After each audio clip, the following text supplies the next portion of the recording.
Yung ganyang minivan. Ito po, D17. Fully recon. Leather seat. This one. Yung kaposteri na. Ganda, no? Hindi pa nakaka-convert ng monobila. Kumbaga galing Japan pa. Galing Japan pa, yung right hand drive pa. Kuya, so ito yung basic no? Oo. Ito yung... Yung CKD yan. Yun. So yan. Aayusin pa nila yan. D64W. 6 seat-up ng D64W. D64B. Manual naman to. Ito po yung manual transmission din. D17. Basic setup din to. Basic. Katulad din doon. Ang lakas sa aircon Lakas ng aircon. Di ba? Kargado ng preyon to. Pero mas maganda tong 17. Tipid sa gasolina. Ito yung mga special unit. Ba't special? Ito yung lumalabas ngayon sa galing Japan na bago. Palit na ngalan. Ito. Maganda din to. Ganun D17 din. Yan. So yan, marami pa sila dyan Hindi pa nakapaint yan. Yung pickup na nag-iisa. Ito. D63. Para rin siyang minivan. Oo, pero kaya lang, wala lang yung likod. Wala lang sa likod. Nakikita natin mga parts, ano ba to? Ito yung para sa unit. Hindi siya, walang parts na bibili dito. Wala. Puro unit lang po. Dito lahat yan, yung dito galing ina-assemble. Japan. Dito ina-assemble. Galing Japan. Yung pinakamura niyang 120, hindi pa kasama yung... Hindi yung kasamang registration nun. Ang dami 'di ba? So lahat yan for sale. Oo, lahat yan. Mga solid ito yung location nila sa Gentry. Pasok lang kayo dito. Yan. So makikita nyo na yung bodega nila. Sobrang laki. Dito kayo bumili ng minivan. Dito sure na sure. 120 lang may minivan na kayo. Ayun, dito tayo sa Gentry. Kasama natin si Kuya Jemson. Yan, mag-assist sa atin sa mga minivan.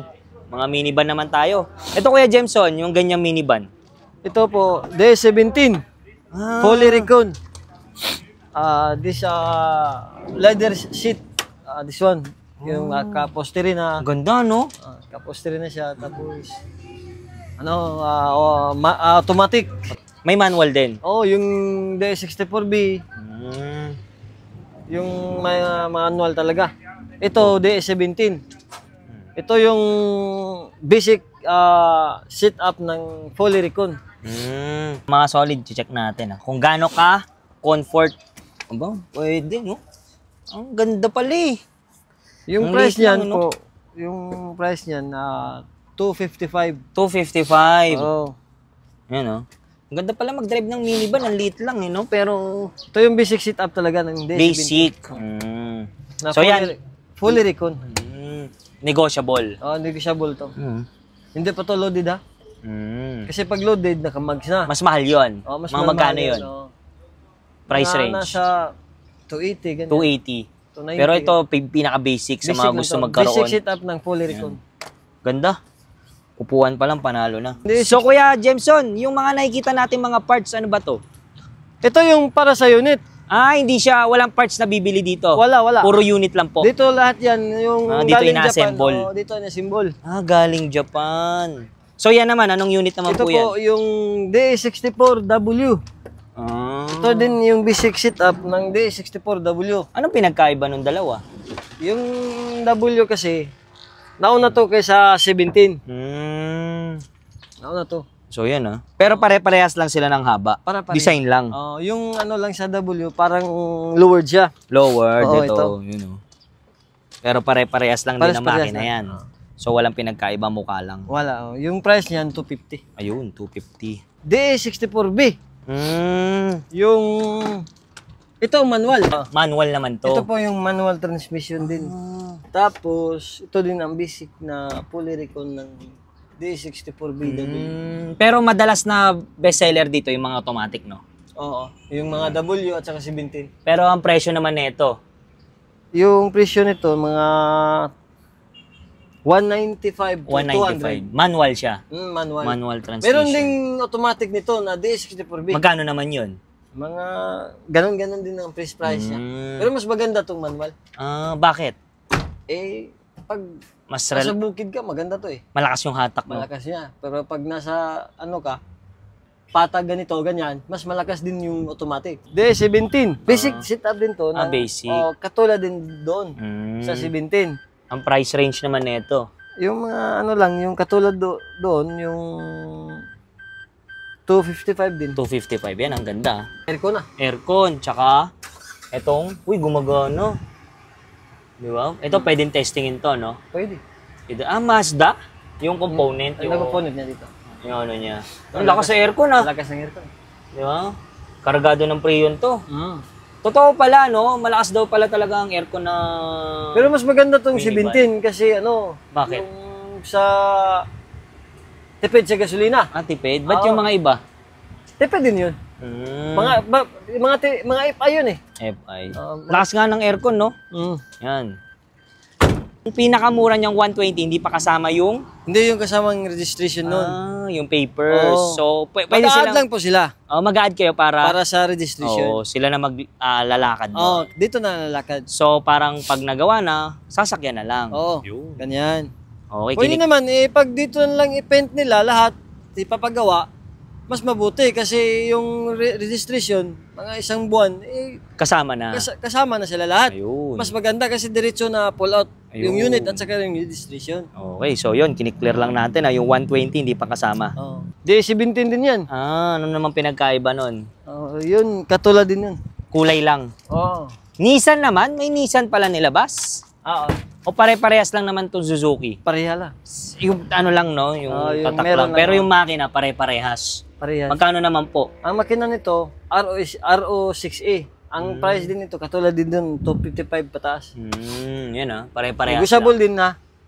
Nissan naman. Ngayon lang ako nakita na may Nissan pala, no? Pero ang Ang makina, isa lang. Yaw. RO6A. Yung laman loob niya.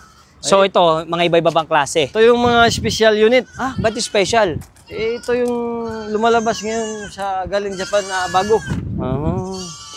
So yun, special unit daw. Yan, maraming tumatawa, maraming kambing eh. Ito yung palit. Palit. Na ngalan. Ito. Maganda din to. Oo nga, no? Mas ano siya, no? Mas Pang-service talaga ba? Sa pampamilya. Ang presyo naman, Presyo nito, nasa mga 270 pataas. 270.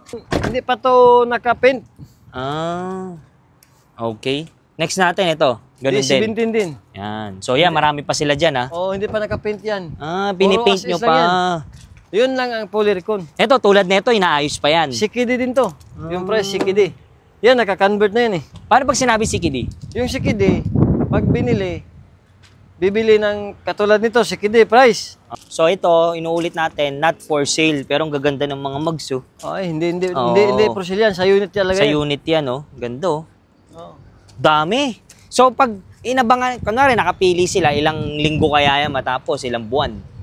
Hindi, depende yan. Pag umorder sila, kailangan may, kasi hintayin pa ng rehistro niyan. Matagal pa. Paint pa.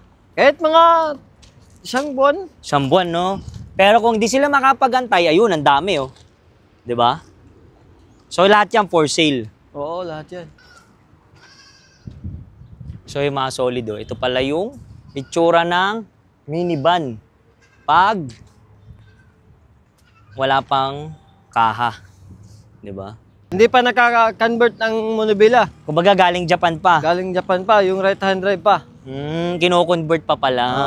Ika-convert pa yan. Dami, oh. Nakalatag lang yung mga pinto, oh. Oo. Kasi ipipaint pa nila yan, aayusin yan.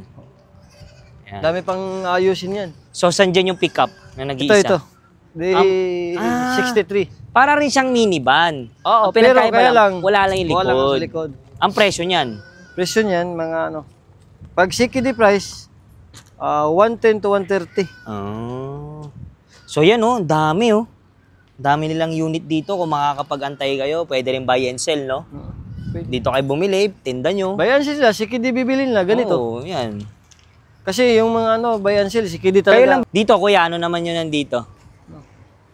Yan, yung patula din doon, 6D64W. Yan na ang pag ano, yan naka-finish na siya. Ito na yun. Oo, ito na yun. Ito yung mga setup niya. Ito? Kumbaga... As is lang yan. So yan, ang dami, oh. Grabe. Patong-patong na lang, no?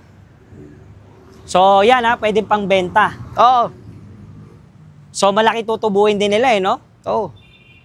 Ba't magkano ba bentahan talaga original niya? Mga nasa 200 plus, no? Oo, 200 plus. Kahit yung basic lang? Oo. So yun, no? Kuya, so ito yung basic eh, no? Oo. Ito yung... Yung sikid yan. Yun. So yan, aayusin pa nila yan. Grabe. Kung bibili kayo, dito na kayo sa Cavite, no? Sa Gentry. Ayun, patong-patong. Naayusin nila yan para pagdating sa inyo, all goods na. Ito na yan, pag kinalabasan. Kumbaga, sasakyan nyo na. Pero maghihintay lang kayo ng mga almost 1 month. Oo. Kasi may registro yan ni Intel, isang buwan. Ayun, hindi siya basta-basta. Hindi basta-basta. Pero kung mainipin kayo, may buo naman na sila. Oh. Game. Yung mga solid, ngayon nandito tayo sa Gentry, sa Kansai Group Motors. Ito yung bagsakan ng mga minivan, yung mga gustong magpagawa, bumili. Tapos kayo nagbubukas? Alas 8 eh. Hanggang? Alas 5. Ayun, Monday to Sunday. Oh. Yun, walang day off. Paano kaya isa malalayo gusto mag-avail? Sa Pwede page rin. na lang, no? Sa page, tapos Oo. depende nila. Kung gusto nila mag-walk-in. Oo, walk-in. Tapos pwede naman ipa-shipment nila. Ayun, basta sagot nila yung shipping fee, no? Basta ulitin natin, puro unit dito, wala pong parts. Wala. So yun, salamat kuya. Thank you.